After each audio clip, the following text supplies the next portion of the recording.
আপনি কি ক্লান্ত? মনে হচ্ছে আর পারছেন না। মনে হচ্ছে সবকিছু শেষ। ধৈর্য ধরুন। হতাশ হবেন না। আপনি জানেন না ঠিক এই মুহূর্তে আপনার জন্য কি সুন্দর কিছু লেখা হচ্ছে। আপনার অজান্তেই আল্লাহ একটা অলৌকিক ব্যবস্থা করছেন। হতাশা আসে যখন আমরা ফলাফল হাতে পেতে চাই।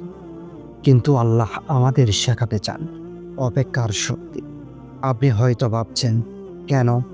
কেন আমি? আল্লাহ বলছেন, তোমার মধ্যে আছে সেই বিশেষ গুণ, ধৈর্য। আজ আপনি অন্ধকারে, কিন্তু কালকের আলো আপনারই জন্য অপেক্ষা করছে। শুধু একটুখানি ধৈর্য, একটুখানি ভরসা।